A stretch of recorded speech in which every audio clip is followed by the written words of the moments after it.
You're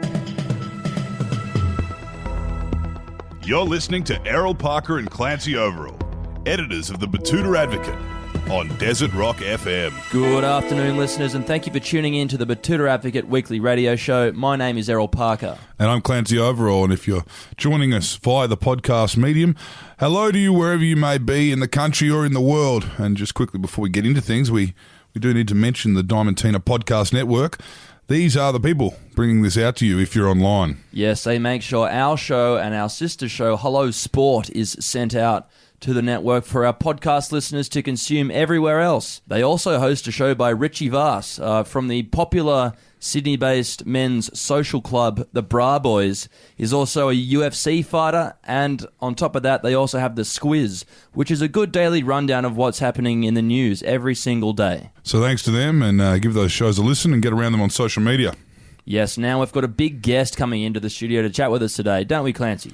Yes, we certainly do. Big in reputation and big in size. It's the right word for him. He's a heavyweight. We've got KO King and UFC fighter Tai Tuivasa stopping in Koala Mattress Studios shortly for a conversation. I've seen the boy throw hands a few times, Clancy, and he certainly can handle himself, if I don't say so myself. Yes, deceptively quick, isn't he?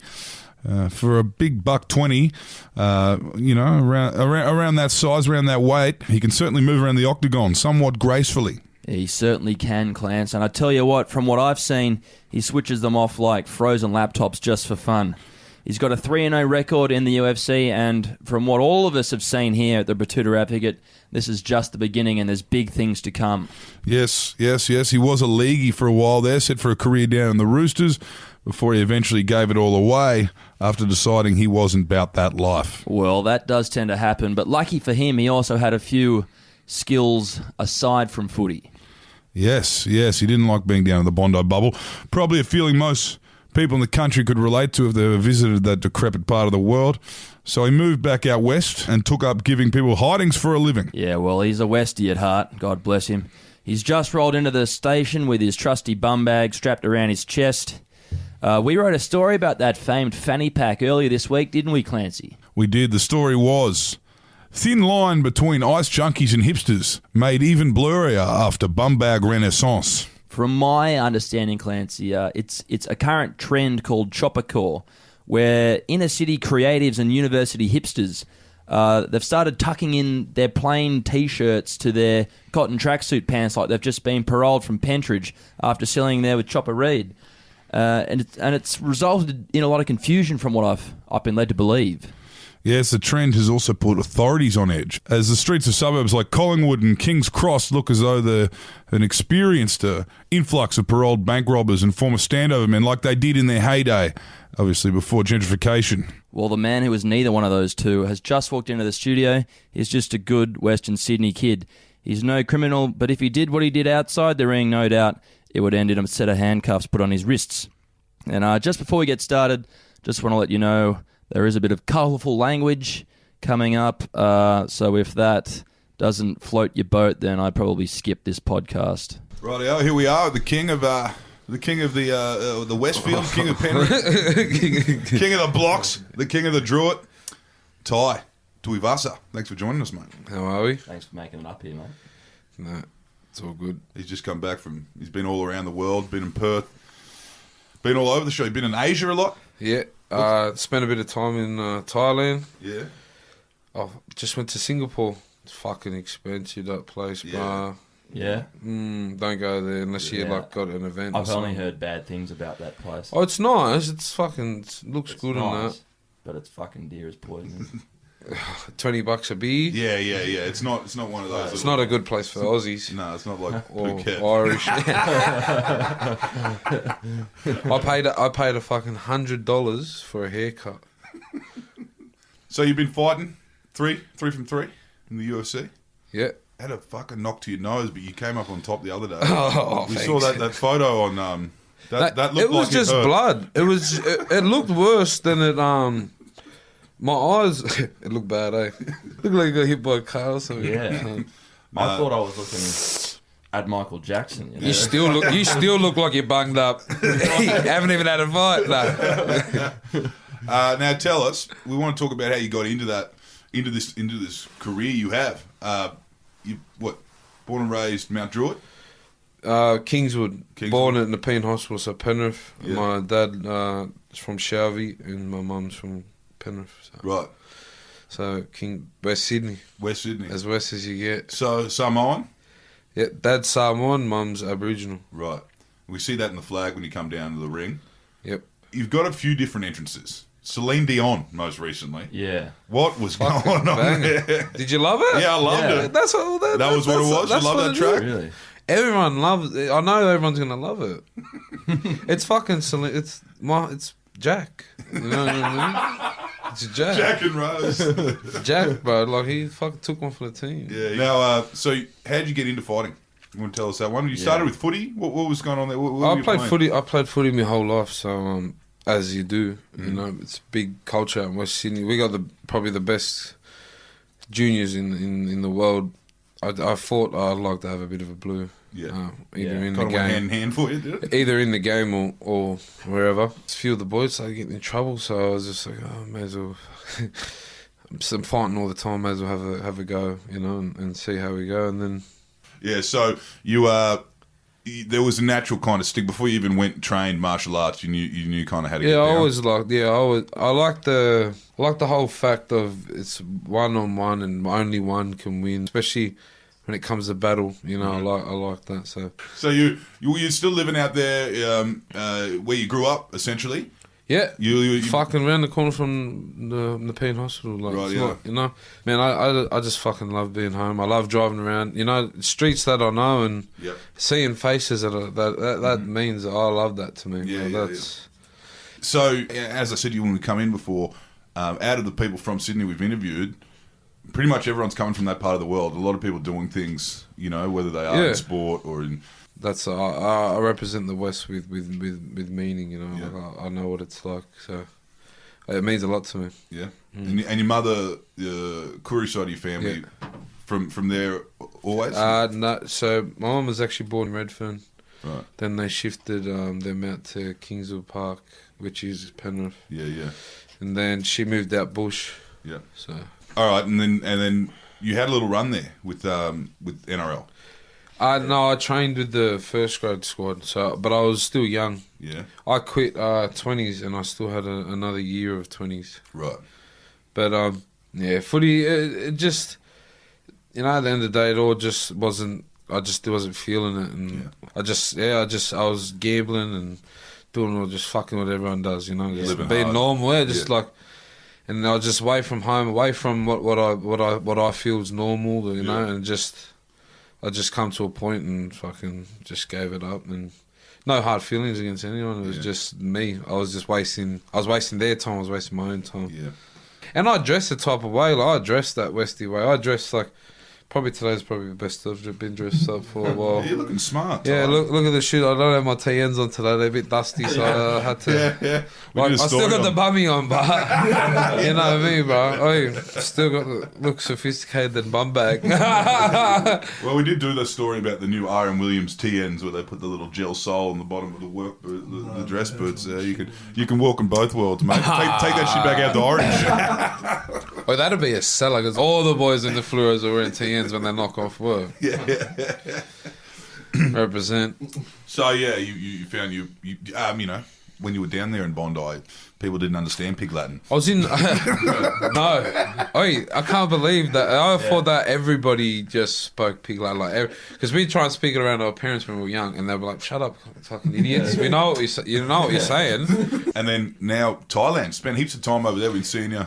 Yeah, I've been going there for a while, probably 8 years or something. So, what's the average day like in the lead up to a fight? Like, how much training are you getting under your belt? So I'll do a 8 to 10 week camp where it's just I'm probably not like most other athletes. So I'll commit to a camp and then I'll go from the day that I say like that, I'll just go bang cold turkey, you know, don't drink, don't diet, and I'll just go all the way. So by the time I fight, I'm just like, fuck this. I just want to Get this over with. Go to Scooey. Yeah, I just want to drink and like eat and like do what fucking, you know what I mean? Like, it's shit when you like people. Oh, let's go get a feed, and I have to fucking take a container. Yeah, bit of poached chicken and shit. Yeah, like fuck that. Like it's so shit. Like, and that's why it's a good thing, you know. You go like Thailand's good because you just got people from all around the world come to this one place with all the same kind of, you know what I mean. So everyone's kind of on the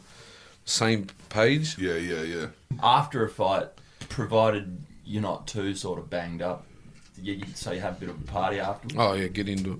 Yeah. Straight into it. Fucking off. So tell us with that fight in Sydney. I remember that interview afterwards. You were speaking pig Latin. You'd come into the ring with the curry flag over your shoulders. You were on. Tell us how that went down. That was a fucking quick fight. It was alright though. Yeah. It was a good fight. It was. I hadn't fought. Not for him. Yeah. He wanted to fight me, I think. Having a look at a couple of images now, you've just beaten the living shit out of some poor cunt from France.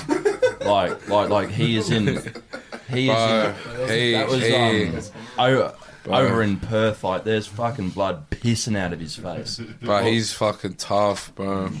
Yeah. I was hitting the cunt that hard. I was thinking, but he was out on his feet. Like when you look at someone, you know, like if they're out, and but some people can be out on their feet, so they're still just there. Yeah, and they're just getting fed. Oh, bro, I was like, fuck. I was like you know, like you should hit someone. Some cunts should go down, and then hit him with this one, and he didn't go down. I was like, go to the body. And started trying to mix MMA. Yeah. Fuck, but he was a tough cunt, bro. Yeah. But he was out. Yeah, that was quick. So, and they've all been pretty quick. Except the last one. Yeah. But the last one I think is probably the best thing that could have happened to me. Well, you know, I feel good. I'm gonna take a lot away from that fight, but I'm not gonna be expecting to do 3 rounds anytime soon again. Yeah. For a little bit. On the day of a fight, do you have like a routine that you go through? Like, nah, or is it just you just kind of hop up and you hop in the car and then you go and. Well, I usually like to stay up, but see. But now it's like poor cunt from France. Frogs. He did the frog legs too when he hit the ground. Like, see the legs come like that. Look at the steak in it. You're a slack. Fuck me. Yeah, you got a knock. Are you young as well in the heavyweight kind of world? Yeah, I think I'm the youngest. 25? Yeah. Yeah. One of. Yeah. I'm just starting with these cunts. Yeah. I'm just getting warmed up. Yeah. It's only phase 2. Yeah. Are you one of the only guys as well that talks about it like it's a blue? Because everyone else talks about it like it's a performance piece. You're out there going, I just love a blue. I love a stink. Cunts just make things harder than it is. Yeah. It's well, that's how I look at. Like it really is. It's just at the end of the day, it's a fight. Yeah. If I feel threatened and like someone's going to hurt me, I'm going to fight back. It's just natural for me, and that's how I look at it. Like at the end of the day, he's going out there. He's going to hit me in the head. He's going to hurt me. So I'm not just going to be like, oh, go on then, like just hit me. Like, I'm going out there to fight. But that's where the training, and then that's where everyone makes it more than it is. But really, it's just. Cunts just lock us in a cage and expect us to punch a shit out of each other like dogs. Yeah, for people's amusement. Good job, boys. Hey, he's killing it. Fucking mad cunts. Come on, man. Don't fool me. We've gotten to the core of the entire industry. Don't fool me. Yeah. It's not fooling me. You can catch it at the pubs in Western Sydney all day. Yeah, Westfield down there. Down in Westfield on a Thursday, you're alright. You'll fucking see one. They might be 10 or 12, but you'll see one. Yeah. So that's where start them young. Before you got in the gym, before you got in the cage, it was down there in the car park. Yeah. That's part of growing up in most. That's a part of finding who you are, and that's what makes you and breaks you. Tell us some of the mentors you've had coming up. Mark Hunt, he's here around. Mark's a big mentor. Yeah. He's been coaching you, or kind of more of an inspirational. That's the thing. We're training partners. Yeah, right. You know what I mean? We're training partners. We're brothers before, like we're boys before all of that, and that's what it means the most to me and people where I'm from, and that's why a lot of people relate. It's not about hanging out with him because of course at the start I'm like fuck, it's Mark Hunt. Yeah. Like you said to a white person, it's Mark Hunt, they would be shocked. Like say it to another Samoan kid, who looks up to some of this. Do you reckon you could take both for feeders? At the same time. It was their birthday yesterday too. Happy birthday, boys. But yeah. But yeah. He's half cast podcast, bro. Yeah. No, I was listening to that podcast you do, and it's a shout out to the boys out there with the Half Cast podcast. Plug them in. Plug them in. And, it might be for any of you people in the more kind of gentrified and polished parts of the world, you might be able to understand and learn Pig Latin, because I certainly tuned in and probably there was about 10, 15 minutes of A's and Eshays and Adelaide's, and I think I got my head around it in the end, but we might... You get there. Just stick in there. So what's coming up? I've got a few things I want to do. I want to sign a new contract first. Obviously, So that means you'll have to go and have a long lunch with Dana, I suppose. Well, something like that. Yeah, for sure. But I want that fucking same money that Connor's on. Hey, he worked hard. Worked hard. You pay Fucking people, and I'm about that. You work hard, you get paid for what you fucking do, and I know that. And that's what I've been quiet, and I've done my thing, and now I'm in the top 10. So now it's time for phase 2. Tell us about that. Man. Tell us about top 10. So you're there now. You've done your 3-0. You're top 10. Are you now in a position where I got to work my way to number 1, or you're like I could knock any cunt out? I'm at the way to fucking want to get some money. Yeah. Do you reckon you could beat them all? Is that doesn't matter. I'll beat anyone with money. Yeah. I do this. This is the point I make to people. I can go down the road and punch on. Yeah. With anybody. Yeah. For nothing. It's the truth. It is 100% true. I can walk Except down a pair of handcuffs. Yeah. But that's the thing. I can go there and fight every day as well. Yeah. Or inside. It does. Well, it's the same thing. You but move back to the eastern suburbs down there in Long Bay. Exactly. front, like a beachfront. On the cliff. Shout out to the boys. Bro, I'm being for real. People think but that's my friends are there. They're in jail. My cousins, my family are in jail. I'm not just doing this to I can punch on. Yeah. I'm doing this. I want to make my son. I want to do it for my family. And that's what people lose and they forget about. I'm doing all this, but I'm not going to be a dumb cunt and just go fight. I fight. I can fight. Down to fucking, And you'll only fight for money, and that's. But that's the difference. Yeah, now yeah. I'm not just fucking good looking. Yeah. You know? No. Yeah. You know Everyone's what I mean? blushing in here. Yeah. There's 4 of the ugliest cunts in Sydney sitting around a table right now. But that's how I feel. So there's none of that kind of romantic kind of shit you used to see at the 90s boxers who'd be like, it's not even about the money for me. It's about winning. It's it's about the money. Like right now, I want to get my money right, and then I can switch my mindset to maybe wanting to, but it doesn't happen. My son's not going to fucking go out and feed himself. Yeah. You know what I mean? That's how, and that's how I make it to me. I fight. I'm a prize fighter. I fight to make a fucking living. Yeah. Is there anyone you want to fight? Man, like I said, my money's right. I'll fight any of them. I'll fight any of them. I'm gonna rock up and fight regardless. You know. So, but like I said, I want to get my money, and obviously I want to fight people who are up there. This is why I fight in the UFC. I want to fight the best people in the world. I don't want to just go out there and fight shit cunts. I want to fight. If I lose, I lost against one of the top. You know what I mean? That's how I look at things. I'm not getting that far into it right now. But once my money's right, then I can get my training right. I can get everything right. You know what I mean? But money don't grow on trees out here.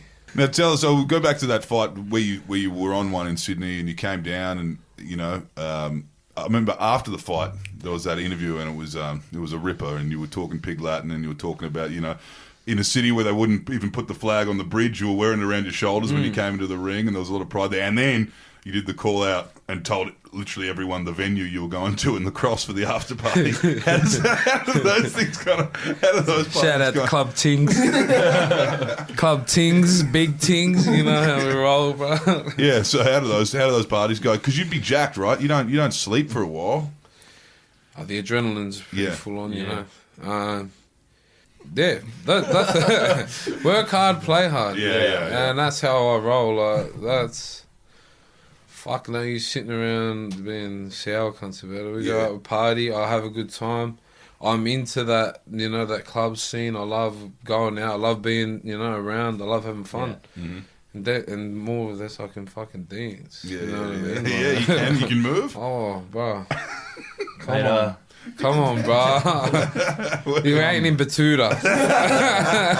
We out west. Bit of nutbush. yeah. Fucking whips of that at the pub. Different kind of. Heaps of line dancing to it. Oh, yeah. Nah, there is. Yeehaw. No, so he's a dancer. Yeah. How'd you get your nickname, Bam Bam? Is that from dancing?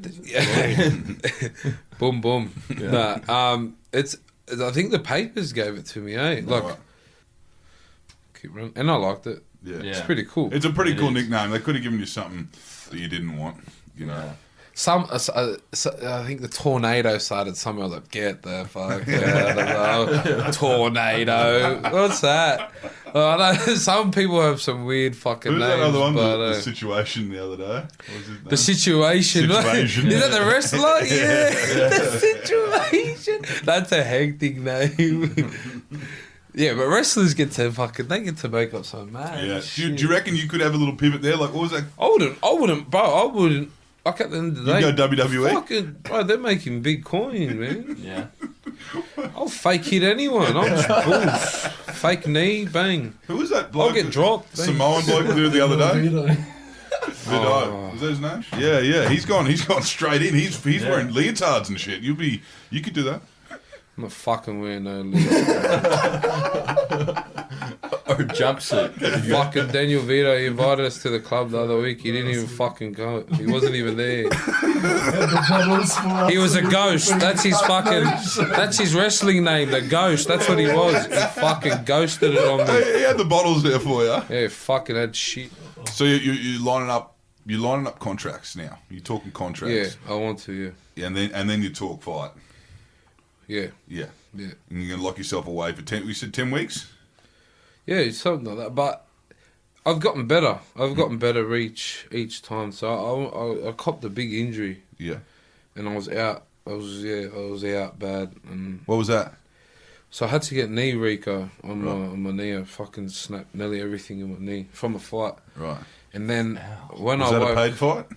Was that a... yeah, it was to get into the UFC. So Yeah. you know, like, if you win this fight, you get in the UFC. I was like, yeah, sweet. So he snapped my knee. But you won the fight? Yeah, I won the fight. With a... He gave up. Yeah, right. And then I've gone into for surgery, 9.5 hour surgery, and I woke up and I had no feeling in my arm. Yeah. So I couldn't use my arm completely for 6 months. Shit. So I signed the fight for Sydney. I signed it. My arm wasn't. With a my numb arm arm. wasn't even good to go. Yeah, my arm wasn't good to go. Jesus. It's still tingly on the inside. Right. But they had no explanation. Was it? They thought maybe the surgery and shit. Well, they just blamed it on the old fat trick, I think. Yeah, Well, right. they did the old, because you're a heavy bloke, your arms off the bed. And like, fuck off, cunts. Like, why don't you move me? Fuck my arm. Like, I'm there naked, dead, and you Yeah. can't even move my arm around. Like, you fucking... But I'm not going to sit around and fucking cry about it, you know what you've I mean? won 3 So fights since then. But then I had the birth of my son. I wasn't working. I couldn't fight. Like, I was just signed the UFC contract, and man, for a whole year there, I just sat on the lounge and fucking was in bad places. So it was just, once I finally got that debut, it was just like, fuck yeah, it's like, Finally. it's fucking over. And now it's just I've got it in my head. I've played it over a million times, and I'm keep going. I'm on the way that I'm meant to go. You spend enough time on the couch. I did that whole year, but now it's phase 2 out and about. no, I don't usually come out the west, so I'm out now. I'm out and about now. It's on. Yeah, well, we'll have to go out there and have a night at the Penrith Panthers Yeah, Leagues Club the home of entertainment, bro. with the wind machine. Penrith Leagues, bro. Yeah. The same fucking DJ that you get at year 6 fucking discos. Cunt plays Bob the Builder still. I go in and say, what? Why do they play the music? The cunt plays the same. Defensive run, man. It hadn't been for Carton Natural. Yeah, fuck off. Go up and play up in the mountain, the Batuta, fucking something. Dude. Get a proper DJ in there, Panthers. Panthers, get a proper DJ in there. So do you reckon, had you know, maybe been playing at home when you were playing footy, maybe been out for Panthers or someone like that, and there wasn't the homesickness, and for whatever reason you decided to, or you were able to stay, the conditions allowed you to play, do you reckon you could have played rep footy? Oh, for sure. You reckon? If I put my mind to it, I'll just go in and I'll just try it and give it a crack. Yeah. And footy, I love footy, and I was good at it, but get to the point where I just didn't. Yeah. I wasn't. It's just not the same as playing. Yeah. Out growing up, you play with kids you spend 4 or 5 days a week with. You know what I mean? Yeah. So by the time you get in the footy, you just want to smash someone with your mates. Yeah, And that's how I always played footy. And then once you get to as a job level, I was like, oh fuck, this is a job. Like they come here, they train, we play, and then they go home. Like it's. So it just wasn't. But fucking give it a crack. I reckon I could play still. You play Origin? Not. Fafitas did, mate. I'll have to get some running under me belt. I run probably more now than I do. You did then. But my attitude was, I was young. Yeah. Yeah. It's all about attitude. If your attitude's in something and you've got what it takes to back it up, then you're gonna make it. It's just how it is. You could be the most talented person, but if your attitude, if your head's not there, then you're gonna be let down one or the other. And my head wasn't there for footy, so I was probably never gonna make it. I had I think that now if I played footy, I would be totally different. I reckon I could. Yeah. I could make first grade probably. Next bit, everyone's like, nah, you won't. Yeah, everyone's like, fuck off. So what's the recovery like after a big fight? And then a night of club things. Yeah. After that fight, Yeah. I couldn't go out. I was fucked. I was fucked, just yeah. I just literally couldn't go out. And even if I went out, the security would probably be like, You've been mate, fighting, haven't you? yeah. So, You trip over. Did you run into the door, did you? You know? Like, Fell into the weight set. but yeah, after the last fight, I was fucked, man. Yeah. So when does the aching stop? You still aching? Foot's a bit sore. My shoulders had like from previous, so right now I'm just like getting my injuries checked out, and I'm gonna start training back. Tice got back yesterday, so we're gonna start moving around next week. But nothing. I don't get too hard out, or I'll board myself out, and then I'll just stop. So we're talking contracts, we're talking maybe another fight, but we're also talking money. So maybe this is now, and leave it to us, Ty. Maybe Nike could be looking at releasing a new line of bum bags with a certain face on them. I don't know. You know, Think about it. TNs, you can get your own line of them. TNs sold out. Yeah, the Air Anything Tuivasas. sold out. Air Bam Bams. Yeah. Sold out. Yeah, like let's get this guy some endorsements. Oh, I love it. We're excited for you. We're excited to see where you go. Yeah. Sounds like you've got the right people around you. Got this bloke sitting here in the corner giggling the whole time. Fuck the whole session. Your back voice. I know how it works. Fucking noise outside. So they got a proper room. We got fucking. If the wind picks up, you hear the twigs on the roof. Ting, ting, ting. Like the music cuts are like fuck. Start again. That's Half-Cast Podcast, by the way. Listen to that one too. You might hear the few fucking trees in the roof. A lot of foliage out there in Mount Druitt, so you might get a bit of leaves and twigs coming through. But thanks for joining us, mate. We're looking forward to big things coming from you. Thank you. And look after yourself. Always, you too. And that goes for you listeners as well. That's it for this week. Hell of an interview, quite insightful with Tai Tuivasa. Listeners out there, you look after yourselves and you be kind to each other. What he said.